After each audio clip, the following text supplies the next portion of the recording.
Nous bénissons le Seigneur pour l'opportunité qu'il vient de nous accorder afin que nous puissions ensemble méditer sur sa parole. Le thème de ce dimanche, c'est en corrélation avec ce qu'on a vu le samedi passé. Nous l'intitulons comme ceci: la guérison sacrée. Amen. Le samedi passé, c'était être guéri de la désobéissance. La guérison sacrée, c'est ça, être guéri de la désobéissance. Pourquoi j'appelle ça une guérison sacrée? C'est une guérison dont les effets ou les résultats vont jusque dans l'éternité. Amen. Si j'ai une blessure ici et qu'on me guérit la blessure, la guérison là, le jour que la mort arrive, les effets de cette guérison s'arrêtent. Amen.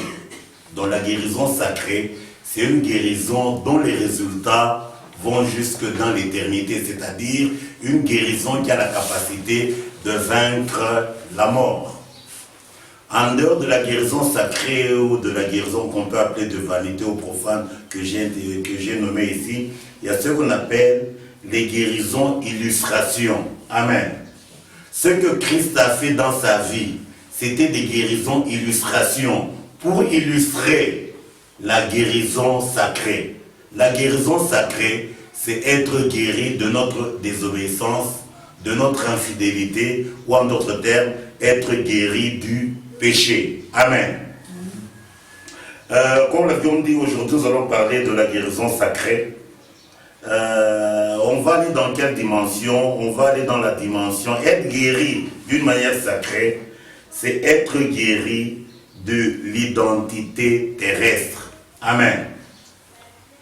Nous devons être guéris de notre identité terrestre afin de revêtir l'identité céleste. Nous sommes dans 1 Corinthiens 15. 1 Corinthiens 15. La Bible dit ceci à partir du verset 44. Il est dit ceci à partir du verset 44.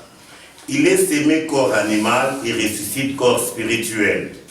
S'il y a un corps animal, il y a aussi un corps spirituel. C'est pourquoi il est écrit: le premier Adam devint une âme vivante, le dernier Adam est devenu un esprit vivifiant. Mais ce qui est spirituel n'est pas le premier, c'est ce qui est animal, et ce qui est spirituel vient ensuite. Le premier homme tiré de la terre et terrestre. On nous parle ici du premier homme, à savoir Adam, qui a péché. Pourquoi il a péché? Parce qu'il était terrestre. Il a été tiré de la terre. Le second Adam est du ciel. Le second Adam, il n'a jamais péché. Parce que lui, il procède du ciel. La volonté de Dieu est que nous puissions être guéris de l'identité terrestre pour revêtir l'identité céleste. Le verset 48 dit ceci: tel est le terrestre, tels sont aussi les terrestres. Si nous restons attachés à l'héritage du premier Adam, bien aimé, le péché ne peut être que naturel. Parce que la terre est opposée au ciel. Tel est le céleste, tels sont aussi le céleste. Et de même que nous avons porté l'image du terrestre, nous porterons aussi l'image du céleste. Ce que je dis, frère, c'est que la chair et le sang ne peuvent hériter le royaume de Dieu et que la corruption n'héritera pas l'incorruptibilité. Bien-aimés, quand nous sommes au verset 49, on nous parle de l'image du terrestre et de l'image du céleste. Pour qu'on comprenne ce concept, nous devons remplacer le concept image par le concept identité. Amen. Donc quand nous remplaçons image par l'identité, là on va bien percevoir le message. C'est-à-dire, en arrivant sur la terre, nous héritons l'identité terrestre. La volonté de Dieu est que nous soyons guéris de cette identité afin qu'on puisse revêtir l'identité céleste. C'est là où le Seigneur Jésus, je crois que je l'ai dit le samedi passé, il est en train de faire la différence entre les deux dimensions. Le ciel qui symbolise les hauteurs et la terre qui symbolise la bassesse. Donc la terre c'est la bassesse, le péché. Par contre le ciel c'est le glorieux. Nous lisons Jean 8 à partir du verset 23. Jean 8 à partir du verset 23. Il est dit ceci. C'est le Seigneur Jésus qui parle.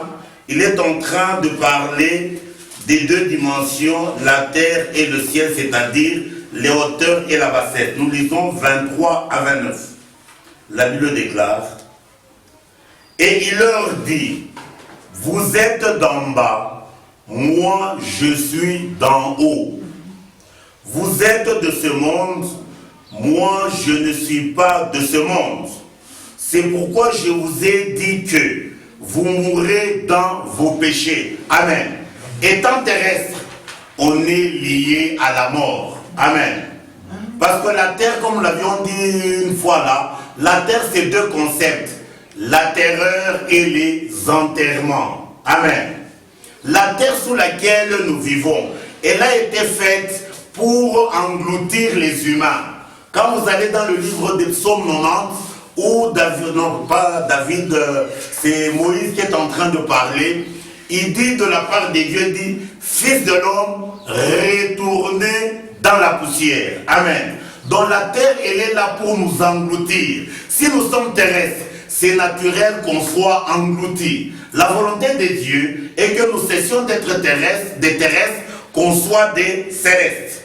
Donc, Christ est continu. Nous sommes dans Jean 8. Il dit ceci. C'est pourquoi je vous ai dit, Jean 8, 24. On a lu 23, là il a dit, vous êtes d'en bas, moi je suis d'en haut.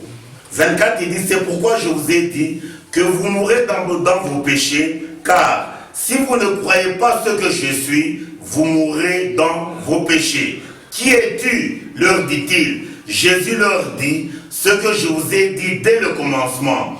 J'ai beaucoup de choses à dire de vous et à juger en vous, mais c'est lui qui m'a envoyé est vrai et que j'ai entendu de lui et je le dis au monde. Ils ne comprirent point qu'il leur parlait du Père. Jésus donc leur dit, quand vous aurez élevé le Fils de l'homme, alors vous connaîtrez ce que je suis et que je ne fais rien de moi-même, mais que je parle selon ce que le Père m'a envoyé. C'est lui qui m'a envoyé avec moi. Il ne m'a pas laissé seul parce que je fais toujours ce qui lui est agréable. Amen. Amen. Pourquoi Christ il dit il fait toujours ce qui est agréable à Dieu? Parce qu'il est céleste. Amen. Un terrestre ne peut pas faire ce qui est agréable à Dieu. Pour qu'on marche dans la justice, dans la sainteté, nous devons passer par la guérison que j'ai nommée ici, la guérison sacrée. Nous disons ceci. La Bible dit ceci, Jésus a dit, vous êtes d'en bas, moi je suis d'en haut. Je crois que je l'ai dit le samedi passé. Les deux hommes, donc la bassesse et les hauteurs, est révélée depuis la Genèse par l'homme de Genèse 1. Lui, il est le Messie, et l'homme de Genèse 2, c'est Adam qui a péché. Maintenant, nous allons voir un peu la corrélation entre les deux hommes, celui de Genèse 1 et celui de Genèse 2. On va lire pour qu'on comprenne bien le concept parce qu'il est vraiment très important. C'est un point sur lequel l'ennemi entre pour troubler beaucoup de gens.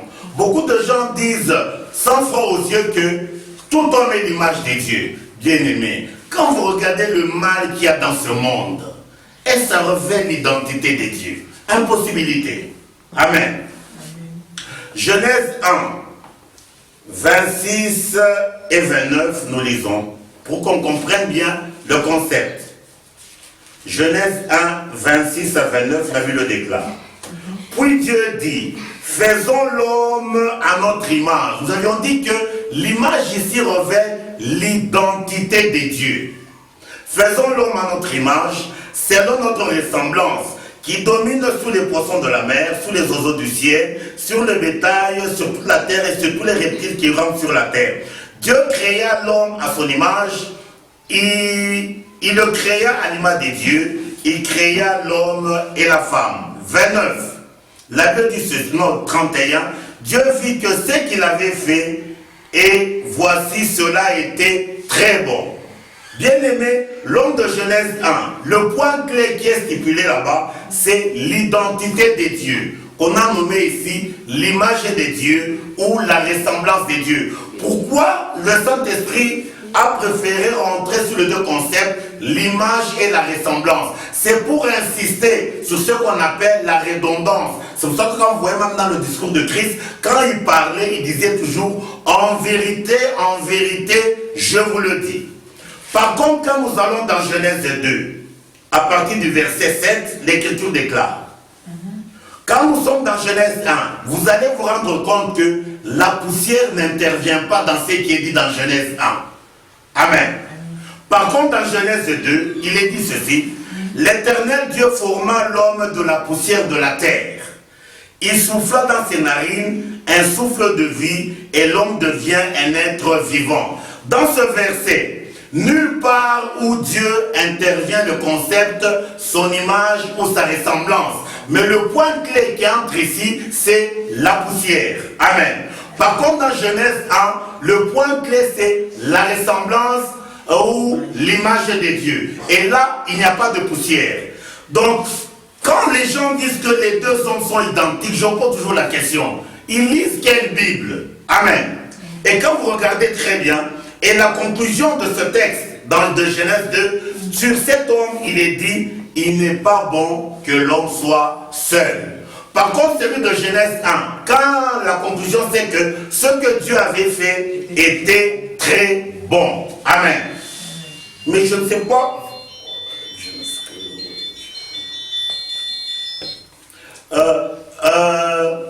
Donc les deux hommes vraiment sont différents. Nous disons que la corrélation entre les deux hommes, sont-ils identiques ou sont-ils différents?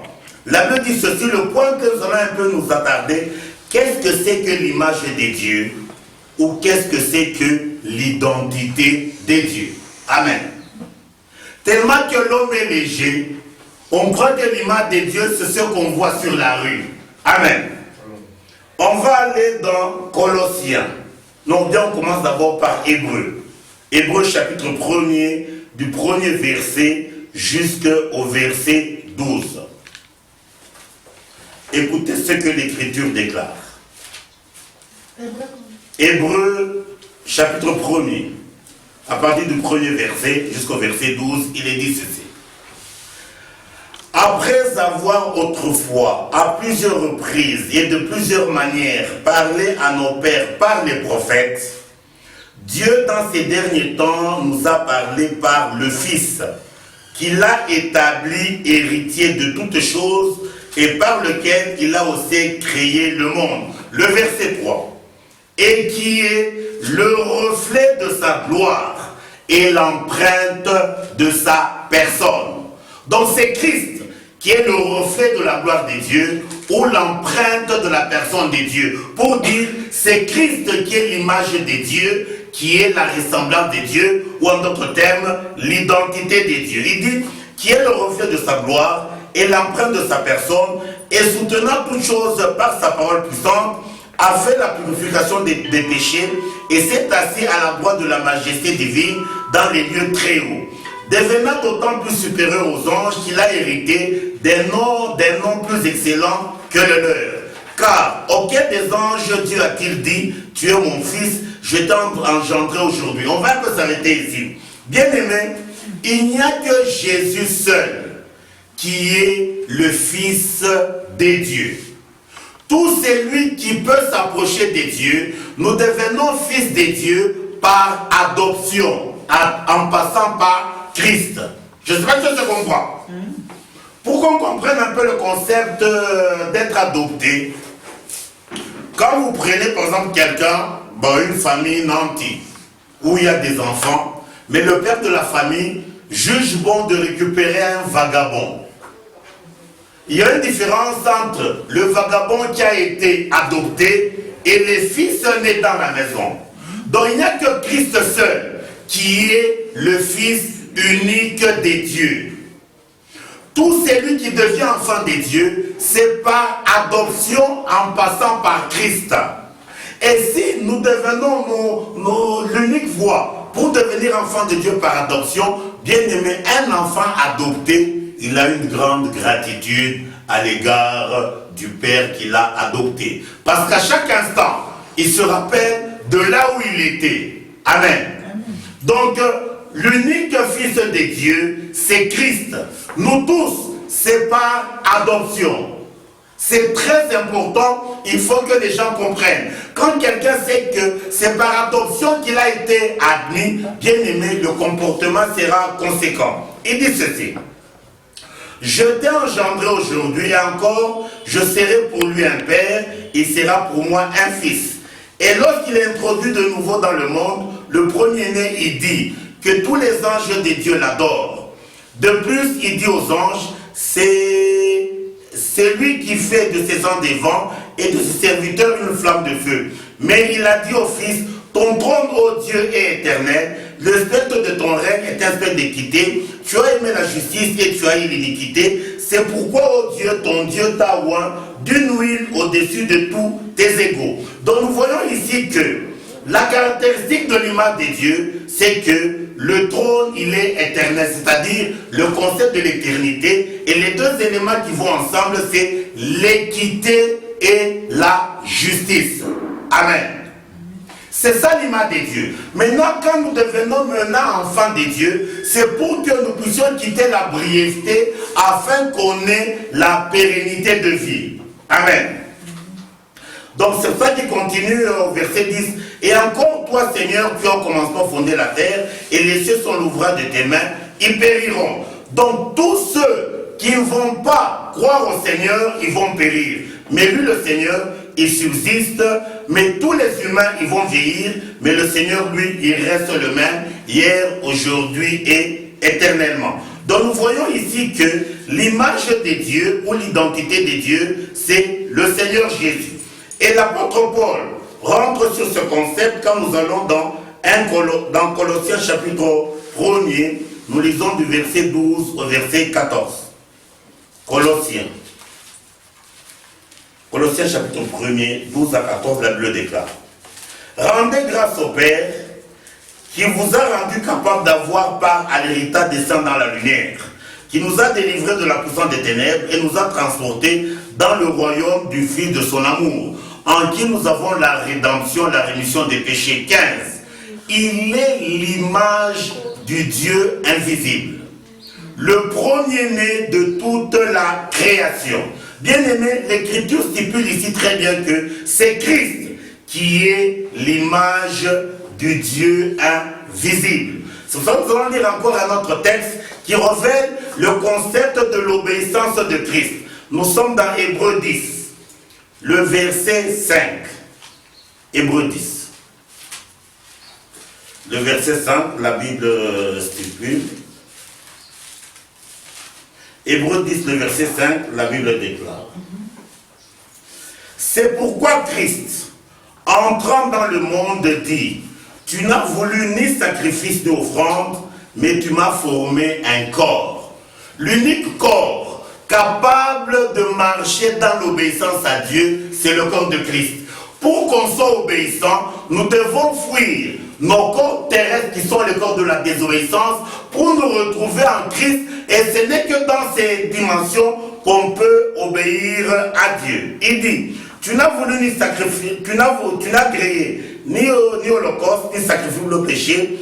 Alors j'ai dit, voici je viens.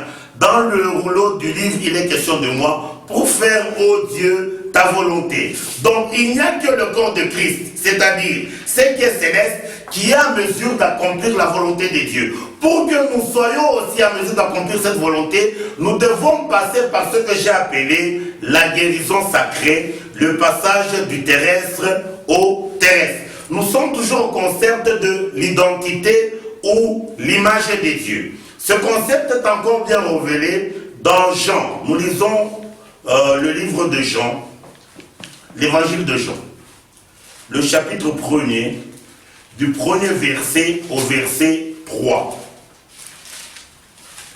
La Bible déclare, au commencement était la parole était avec Dieu et la parole était Dieu. Il était au commencement avec Dieu et toutes choses ont été faites par elle, et rien de ce qu'elle... Nous allons au verset 14. Donc cette parole du commencement, au verset 14, et la parole a été faite chair, et elle a habité parmi nous, pleine de grâce et de vérité, et nous avons contemplé sa gloire, une gloire comme la gloire du Fils unique venu de Dieu. Nous lisons le verset 18, il est trop important. L'Écriture dit, personne n'a jamais vu Dieu, le Fils unique qui est dans le sein du Père, et c'est lui qui l'a fait connaître. Amen. Donc s'il y a quelqu'un qui nous a révélé l'identité de Dieu, nous faire connaître ce qu'est Dieu, il n'y a que Jésus et Jésus seul. Amen. C'est pour cela que c'est très important pour que nous puissions réellement comprendre ces choses. C'est pour ça que nous rentrons dans ce que j'ai dit dans le livre de Hébreux, le premier chapitre, au premier verset, là où l'Écriture dit, Dieu après avoir parlé de plusieurs manières dans les temps anciens par des prophètes, mais dans ces derniers temps, il nous parle par son Fils qu'il a établi héritier de toutes choses, qui est l'empreinte de sa gloire et de sa personne. Et c'est pour cela que quand nous rentrons à la transfiguration, ce jour-là, il y a eu un grand miracle. Moïse et Élie sont apparus à la transfiguration.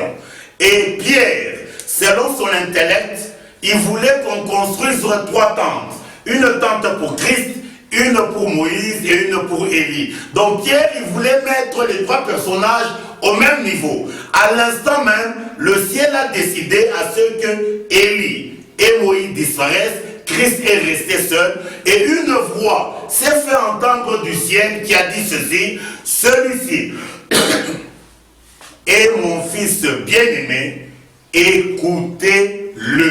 Amen. S'il y a l'unique personne qu'on doit écouter, c'est Christ. Amen. Même mon cœur, mon propre cœur, il est là pour m'amener dans la perdition. Je ne peux pas écouter mon cœur. Le cœur de l'homme, il est tortueux. S'il y a quelqu'un qu'on doit écouter afin qu'on ait la vie, il n'y a que Christ. Amen. C'est trop important. Je ne sais pas si on comprend ce que nous sommes en train de dire. Cela même quand vous allez dans Jean 10, à partir du verset 8, l'Écriture est en train de dire que tous ceux qui sont venus avant moi sont des voleurs et des brigands, et mes brebis ne les ont point écoutés. De quoi Christ parle? Qui sont venus avant, qui sont des brigands? Christ, dans ce texte, il révèle la possibilité de l'alliance entre l'homme et Dieu. Tout homme, avant qu'il ne soit en alliance avec Dieu, on est voleur, on est brigand. Si bien que quand on connaît la conversion, on n'a plus à écouter le vieil homme. Amen. C'est trop important. L'unique personne qu'on doit écouter, il n'y a que le Messie, le Fils de Dieu. Maintenant, Christ, qui est-il? Je crois que dans ce qu'on a lu dans Jean, Christ n'est autre que la parole. Amen. J'espère que je comprends. Christ, c'est la parole. C'est là où on va lire un texte pour qu'on puisse bien comprendre comment sont présents Christ dans Deutéronome 4, 1 à 6. On va aller dans Deutéronome 4, 1 à 6. Deutéronome 4, 1 à 6, la Bible déclare. Deutéronome 4, 1 à 6, nous lisons. Maintenant Israël, écoute les lois et les ordonnances que je vous enseigne. Mettez-les en pratique afin que vous viviez et que vous entrez en possession du pays que vous donne l'Éternel, le Dieu de vos pères. Vous n'ajouterez rien à ce que je vous prescris et vous n'en retrancherez rien, mais vous observerez les commandements de l'Éternel votre Dieu, tels que je vous les ai prescrits. Vos yeux ont vu ce que l'Éternel a fait à l'occasion de Baal-Péor. L'Éternel ton Dieu a détruit du milieu de toi tous ceux qui étaient allés après Baal-Péor. Et vous, qui vous êtes attachés à l'Éternel votre Dieu, vous êtes aujourd'hui tous vivants. Le verset 5, suivons très bien le verset 5 et le verset 6. Voici, Je vous ai donné des lois, des ordonnances, comme l'Éternel mon Dieu me l'a dit, afin que vous les mettiez en pratique dans le pays dont vous allez prendre possession. Vous les observerez et vous les mettrez en pratique, car ça sera là votre sagesse et votre intelligence aux yeux de tous les peuples qui entendront parler de toutes ces lois et qui diront: cette grande nation est un peuple absolument sage et intelligent. Dont la sagesse et l'intelligence, c'est Christ. Amen. La volonté de Dieu est que nous puissions quitter notre folie, que nous puissions quitter notre stupidité, afin qu'on hérite la sagesse et l'intelligence de Christ. C'est là où Ésaïe 33, verset 6 le dit, que c'est la sagesse et l'intelligence qui constituent la source du salut. Amen. Donc, Christ, c'est la parole. La parole, c'est ça, la sagesse et l'intelligence. C'est là quand nous allons dans 1 Corinthiens 1, le verset 30, nous allons lire ce texte. 1 Corinthiens. Le chapitre 1er, le verset 30, la Bible déclare: Or, c'est par lui que vous êtes en Jésus-Christ, lequel de par Dieu a été fait pour nous sagesse, justice, sanctification et rédemption. Donc c'est Christ qui est la sagesse de Dieu, qui est la justice de Dieu, qui est la sanctification et qui est la rédemption. Amen. Pour qu'on soit sauvé, ce n'est que quand nous sommes guéris de l'héritage terrestre, de l'identité terrestre, pour acquérir l'identité céleste. Et l'identité céleste, c'est la nature de Christ. Nous sommes dans Michée, chapitre 5, et le verset 1er, le prophète Michée. Chapitre 5 et le verset 1er, l'Écriture déclare. Ici, on veut montrer Christ, d'où est-ce qu'il tire son origine. Amen. Nous les humains, nous tirons notre origine de la poussière. Amen. Et la poussière, c'est la mort. Michée 5, verset 1er dit ceci. Et toi, Bethléem Ephrata, petite entre les milliers de Juda, de toi sortira pour moi celui qui dominera sur Israël, dont l'origine remonte aux temps anciens, au jour de l'éternité. Amen. Christ tire sa source de l'éternité. Amen. Je ne sais pas si on se comprend. Nous tirons notre source de la terre. Christ, il tire sa source de l'éternité. Dans la guérison sacrée dont j'ai parlé, n'est autre que être guéri de la brièveté afin d'acquérir l'éternité ou la pérennité de vie. Amen. C'est là que Christ dit, celui qui mange ma chair et mon sang ne verra jamais la mort. Dans la mort physique, dans sa situation, ce n'est qu'un transfert de ce monde de malheur vers l'au-delà de gloire avec le Seigneur. Comme nous prenons le cas de la parabole du riche et du pauvre Lazare. Le riche, lui, quand la mort physique est arrivée, il en a fini avec ses plaisirs momentanés terrestres et il est parti vers les tourments. Par contre, le pauvre Lazare, qui symbolise l'enfant de Dieu, lui, la mort physique, c'est la fin des tourments terrestres pour entrer dans le sein d'Abraham où il n'y a que félicité et joie. Donc nous disons que Christ, il procède de l'éternité. Pour bien comprendre ce concept, nous allons aller dans Proverbe 8. Proverbe 8, du verset 22, je crois verset 36, il est quand même important. Proverbe 8.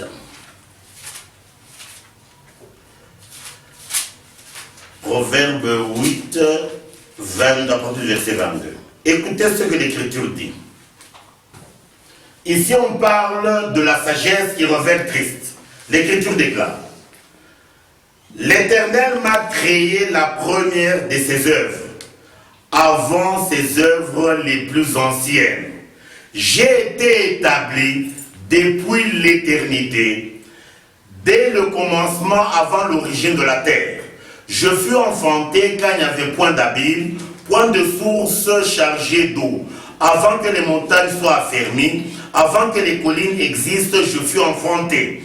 Il n'avait encore fait ni la terre, ni les campagnes, ni le premier atome de la poussière du monde. Lorsqu'il disposa les cieux, j'étais là. Lorsqu'il traça un cercle à la surface de l'abîme, lorsqu'il fixa les nuages en haut et que les sources de l'abîme jaillissent avec leur force, lorsqu'il donna une limite à la mer pour que les eaux n'en franchissent pas les bords, lorsqu'il posa les fondements de la terre, j'étais à l'œuvre auprès de lui et je faisais tous les jours ses délices. Dans la nature de Christ, c'est faire le bonheur de son Père. Il dit, j'étais à l'œuvre auprès de lui et je faisais tous les jours ses délices, jouant sans cesse en sa présence, jouant sous le globe de sa terre, éprouvant mon bonheur parmi les fils de l'homme. 32. Et maintenant, mes fils, ici c'est la sagesse qui parle, qui est Christ. Et maintenant, mes fils, écoutez-moi. Heureux ceux qui observent mes voies. Écoutez l'instruction et pour devenir sage. Ne la rejetez pas. Heureux l'homme qui m'écoute et qui veille chaque jour à mes portes et qui en garde les poteaux. Car celui qui me trouve a trouvé la vie, il obtient la faveur de l'Éternel. Mais celui qui pêche contre moi nuit à son âme. Tous ceux qui me haïssent aiment la mort. Amen.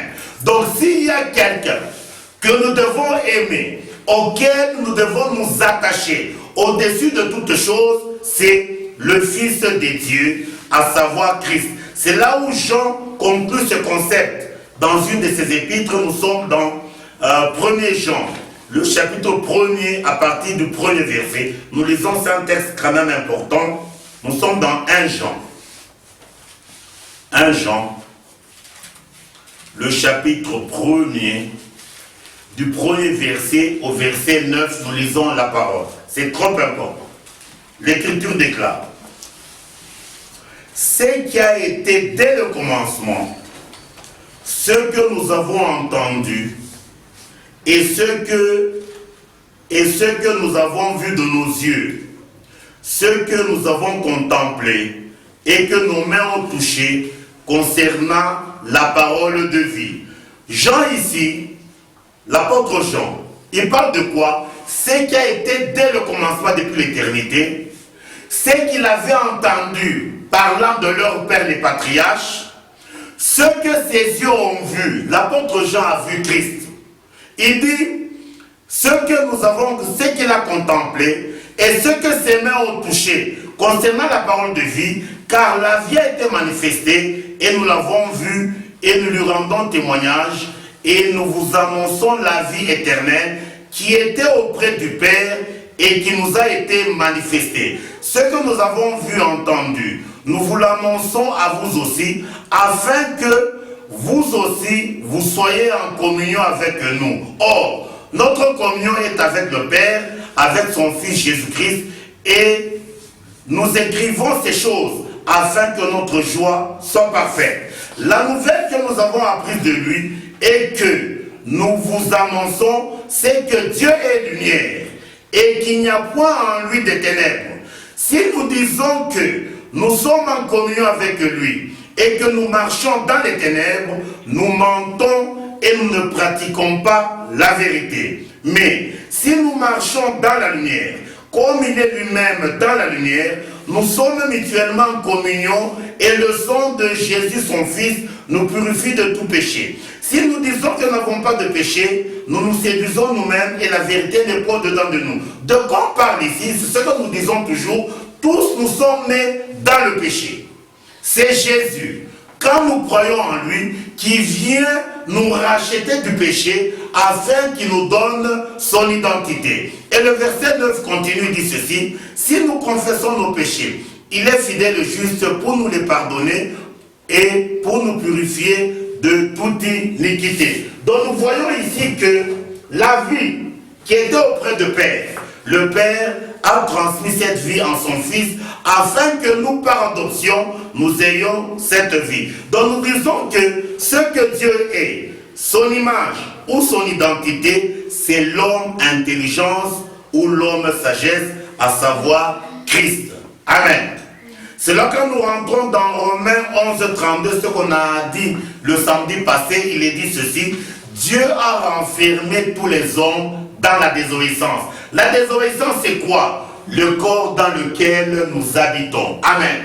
Qui est l'homme qui est enfermé? L'homme, c'est l'esprit. La volonté de Dieu est que nous soyons guéris de notre désobéissance afin que nous puissions hériter la nature compatible à l'obéissance.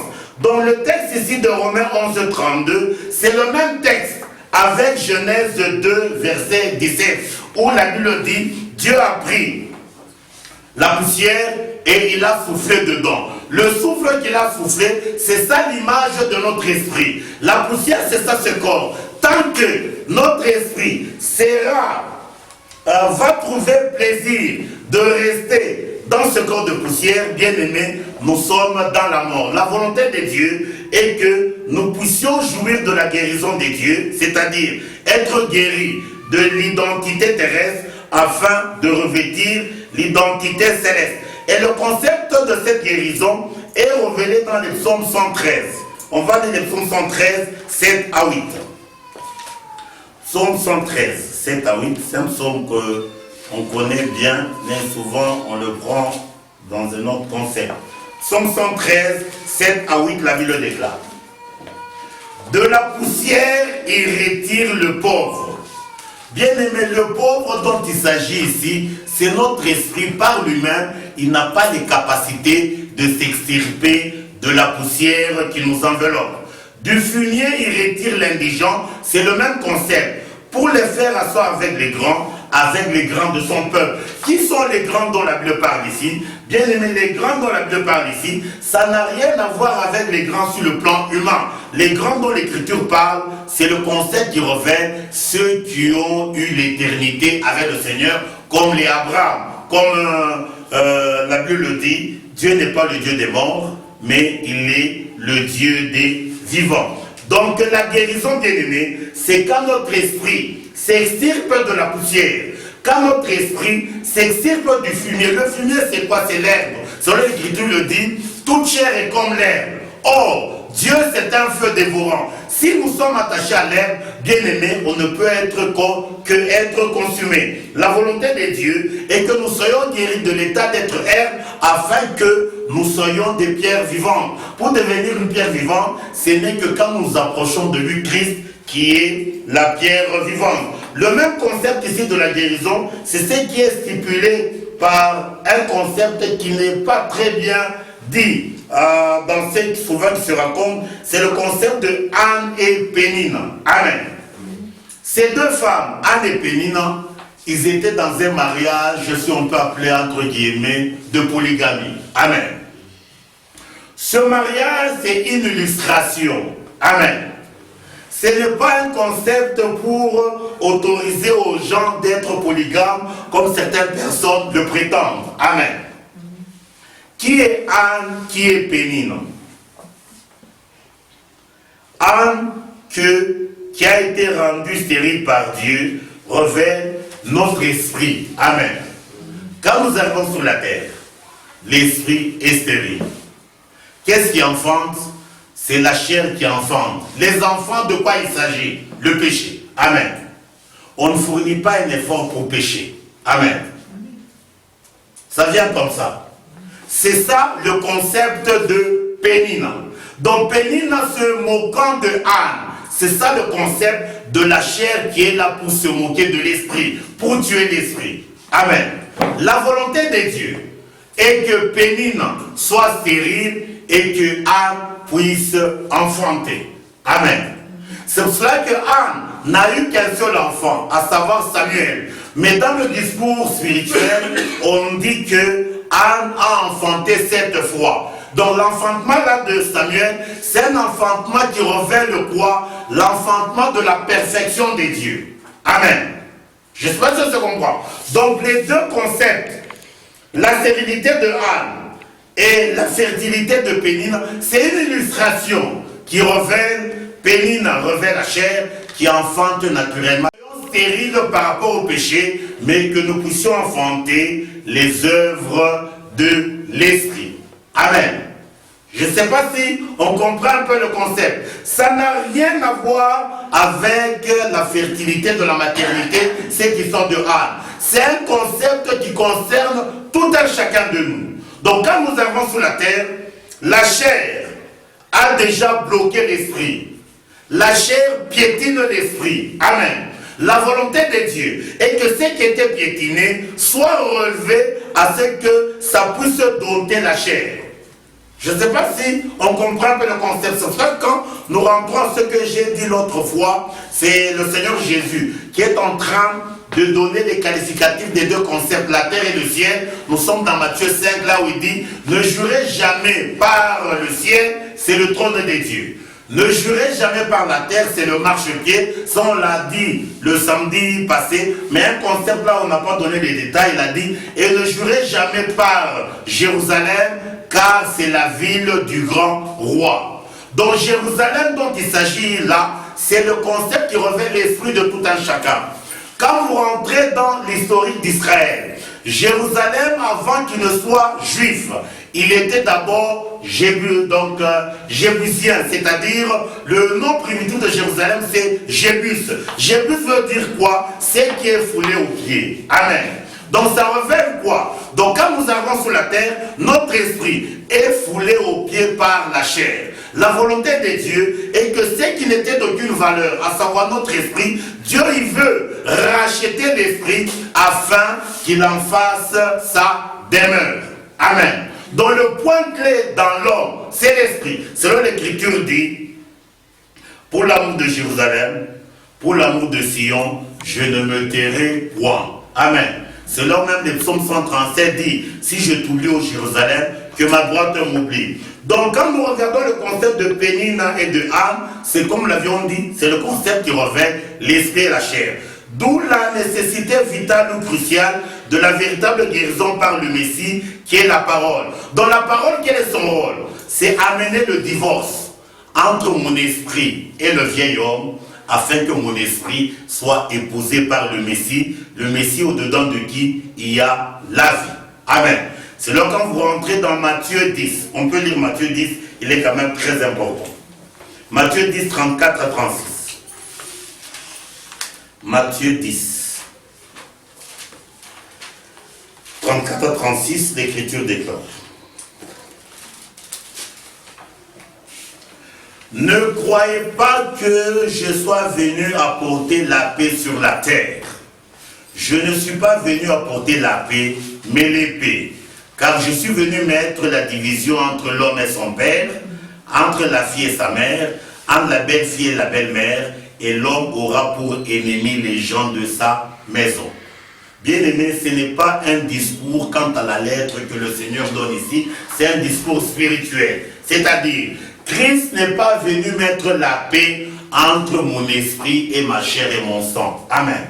Les gens de ma maison, c'est ma chair et mon sang, dont le bonheur de ma personne réside dans l'inimitié qu'il y aura entre mon esprit et ma chair et mon sang. Amen. C'est de ça que Christ parle là-bas. Ça n'a rien à voir avec les oncles ou les tantes.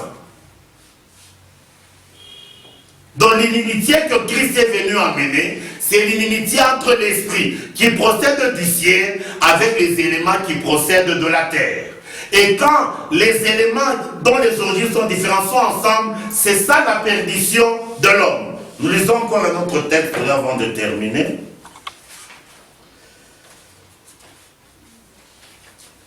Le texte ici que Christ donne ici, lui qui est la parole pour amener l'inimitié, c'est ça le même texte qui est donné dans Hébreux 4.12.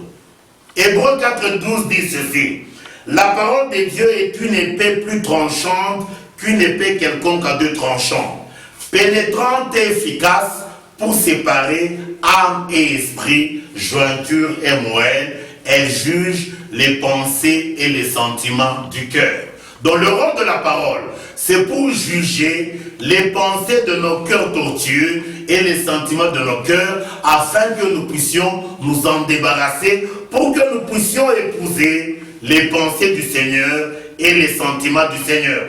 Bien aimé, pour conclure encore aujourd'hui, on va continuer le samedi passé.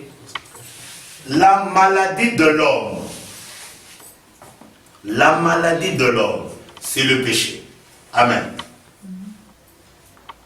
Christ à la croix, il n'a pas porté la malaria. Non? Je ne sais pas si je comprends. Il a porté notre maladie, à savoir les péchés. C'est bien, vous pouvez lire à la maison, Ésaïe. On a encore un peu de temps. Ça va peut-être 2-3 minutes. Oui. Donc, on va lire Ésaïe 53 pour voir qu'est-ce que Christ a porté à la croix. Il a porté notre maladie, et notre maladie, c'est le péché. Ésaïe 53, 3 à 12, on peut lire, on va terminer par là. Ésaïe 53.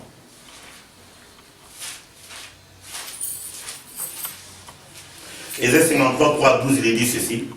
Méprisé et abandonné des hommes, homme de douleur et habitué à la souffrance, semblable à celui dont on détourne le visage, nous l'avons dédaigné, nous n'avons fait de lui aucun cas. Cependant, ce sont nos souffrances qu'il a portées, ce sont nos douleurs qui s'est chargées, et nous l'avons considéré comme puni, frappé des dieux et humilié, mais il était blessé pour nos péchés, brisé pour nos iniquités. Le châtiment qui nous donne la paix est tombé sur lui, et c'est par ses meurtrissures que nous sommes guéris. La guérison dont la Bible parle ici, c'est la guérison du péché. Pour que nous quittions la vie du péché, afin que nous ayons la vie de sainteté. Amen. C'est ça la guérison que le Seigneur est venu apporter, ce que j'ai appelé la guérison sacrée. Nous étions tous errants, comme des brebis. Chacun suivait sa propre voie, et l'Éternel a fait retomber sur lui l'iniquité de nous tous. Il a été maltraité, opprimé, il n'a pas ouvert la bouche, semblable à un agneau qu'on mène à la boucherie, à une brebis muette devant ceux qui l'attendent. Il n'a pas ouvert la bouche, il a été enlevé par l'angoisse et le châtiment, et parmi ceux de sa génération, qui a cru qu'il était retranché de la tête des vivants, et frappé pour les péchés de son peuple. Amen. Donc, ce qu'il a fait souffrir, c'est le péché. Et si nous disons que nous appartenons à Christ, bien-aimé, la marque qui doit sceller cela, c'est l'identité de Christ.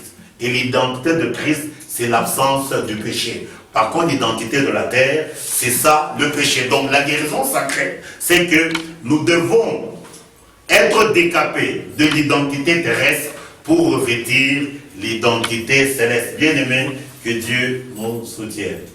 Je ne sais pas s'il y a quelques préoccupations ou on n'a pas bien saisi quelque chose. Peut-être on est passé rapidement. S'il y a une préoccupation, on peut toujours demander. Et par la grâce de Dieu, on va tâcher à y répondre. Oui. Qu'est-ce que signifie manger le corps et le sang? Manger le corps et le sang.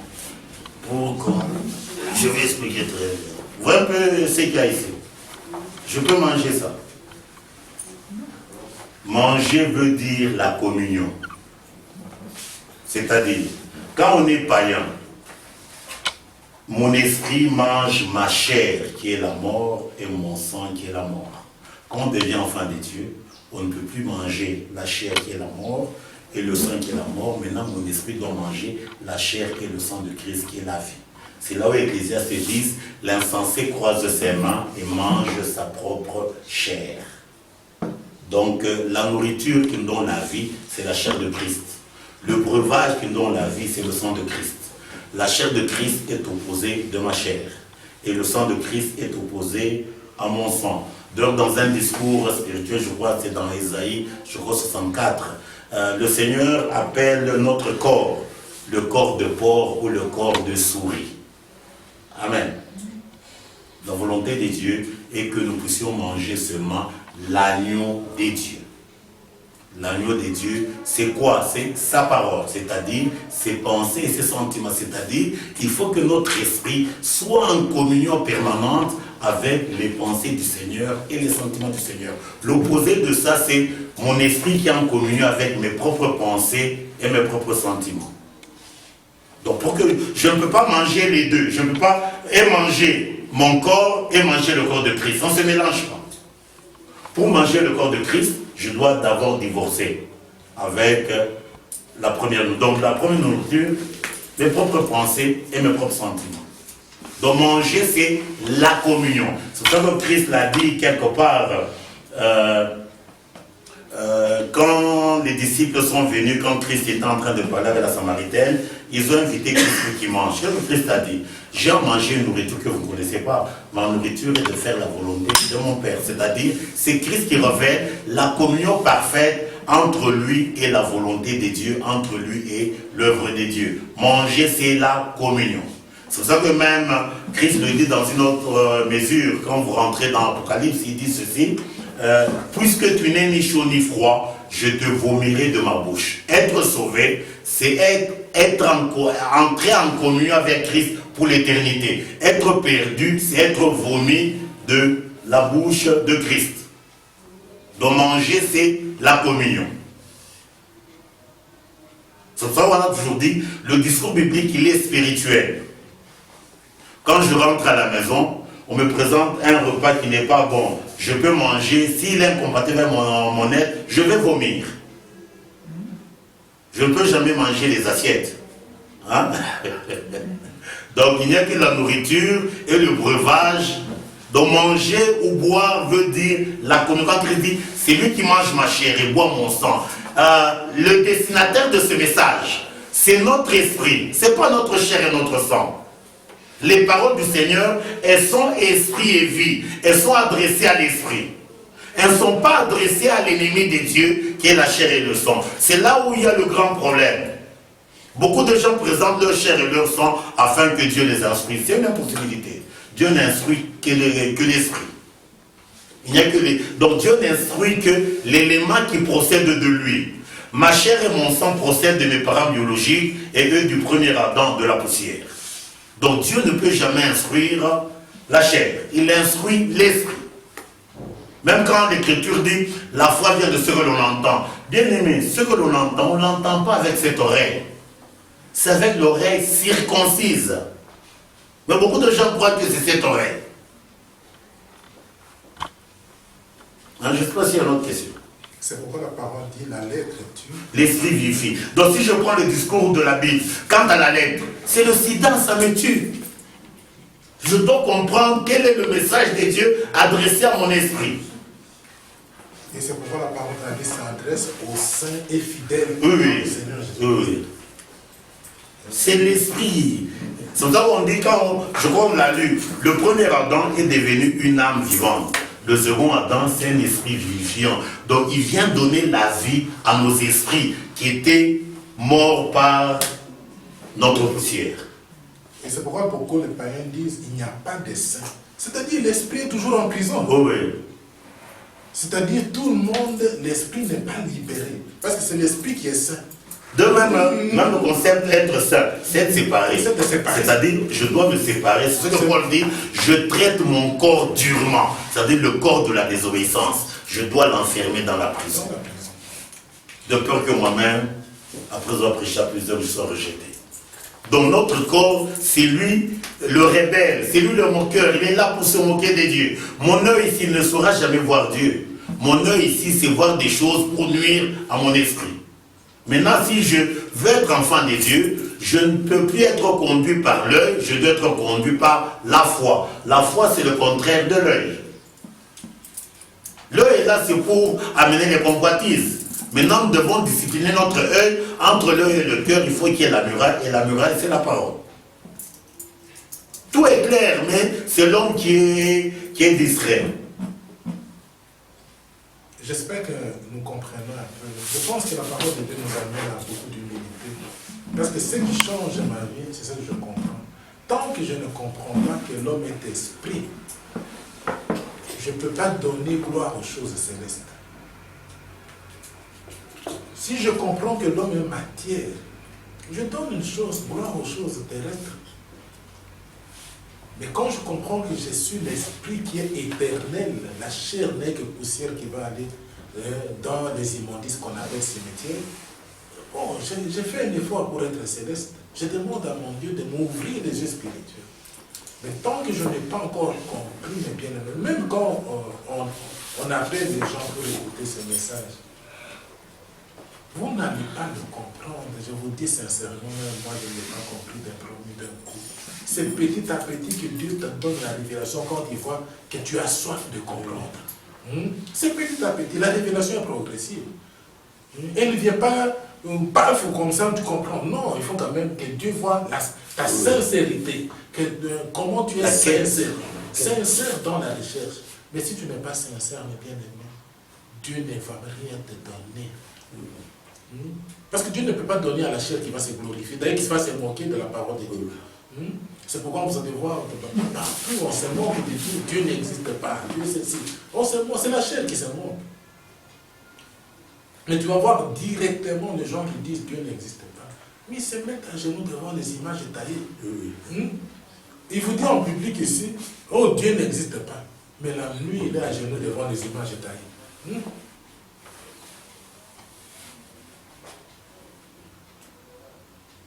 C'est un message, bien aimé, très profond de la chair et de l'esprit.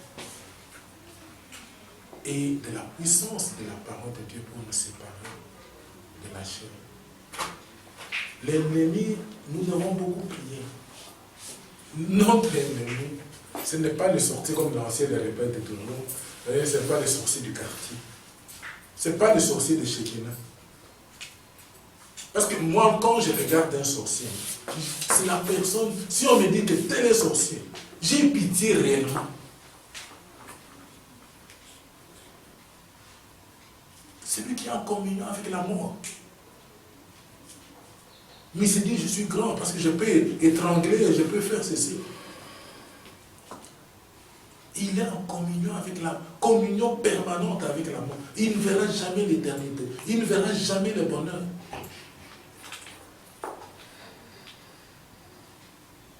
Il ne verra jamais, jamais le bonheur. D'ailleurs, ce qu'on a dit, c'est ce que Christ dit, cherchez premièrement le royaume des cieux. C'est ça, être céleste. On doit quitter le royaume des ténèbres. C'est ça la priorité des priorités. La terre, c'est les ténèbres. C'est un endroit de confusion. Où les rois sont à pied et les esclaves,